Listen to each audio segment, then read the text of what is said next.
Hello, in this video I'm going to share a massive secret about driving anxiety and other forms of anxieties, fears and phobias, like a fear of flying or a fear of the dark. If you get this wrong, what can happen is you can actually fix your problem, not realise, and bring it all back.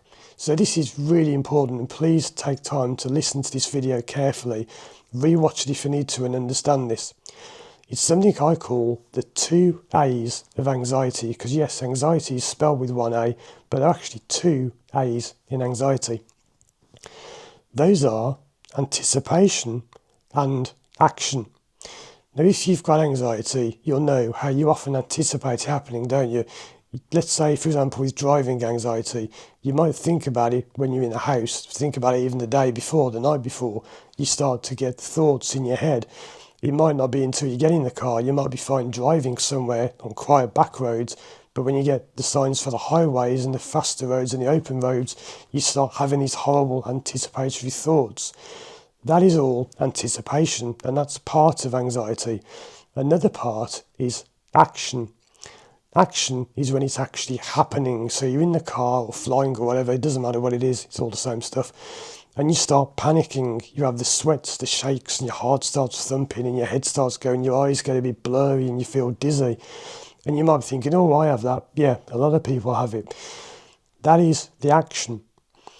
Where people go wrong is very often when people come to me, we work together, and they go out driving, and this is what often gets said. They'll say, hey Paul, it's really weird. I went out and I still anticipated the problem. I still thought it was going to come on, and I still felt really bad, and I thought it hadn't worked. But when I actually got to the fast roads, I was fine. I could do it, and I didn't feel bad at all, and it was great. But where people go wrong is they say, oh, but it didn't work because I was still anticipating it. I was still thinking about it before I drove. I need to do more sessions. It didn't work. It didn't fix my problem. Please understand, you have fixed your problem, okay? Anticipation is something you naturally have. And where people go wrong is they think that just because they are anticipating the problem coming on, that therapy hasn't worked and they've still got the problem. The really sad thing is, if you think that and believe it, you can actually then bring the problem back, and it can get worse than ever. So you see, we fix the action, we make it so you can drive, and you'll be fine driving. But yes, you may still anticipate it. Why? Because you can't erase memories. How many times have I had people come to me, hundreds, and they say, Paul, I want you to erase my memories. I want to forget that I ever had driving anxiety. I want you to erase my mind, put me into hypnosis, do whatever you need to do, knock me out cold and erase my memories. Impossible. You cannot erase memories. Let's compare it to someone who's had an operation. Imagine that you get ill, you go into hospital, you have an operation, and the illness goes. What are you left with? Scars. You might still have a scar where they cut you open. That is the anticipation. It's like a scar. The illness, the disease has gone. The anxiety is gone. But yes, of course you'll still anticipate. You'll still have a scar. It's like walking down the road. At the time when I filmed this, it's been snowing quite badly. So imagine you're walking down the road, and for years, in your 20s, 30s and 40s, you've always enjoyed walking in the snow. One day, you slip over on some snow or ice and break your leg, and you're in a cast for 3 months, and you have to have time off work or whatever, and it disrupts you, and it's very painful. You will probably never walk in the snow again without the thought of that happening. But it doesn't mean it's going to happen again. But you'll always have those anticipation thoughts of, oh, well, what if I slip over again? Now, before that happened, you never thought it. You didn't even think it could happen. But when it did happen, those thoughts are there, and you can't get rid of them. So you see, where people go wrong is they often fix the problem, but they don't realise they fixed it just because they think about what used to happen in the past. What's happened has happened. You can never change that. For example, with smokers, if you have someone who smokes, then they stop smoking.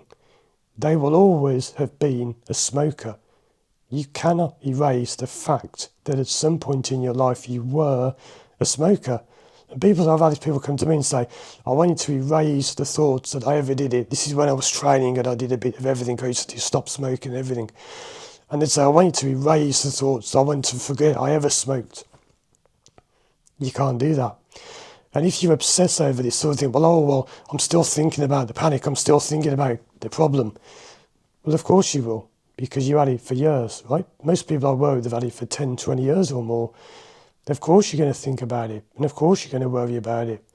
But it doesn't happen when you go out driving.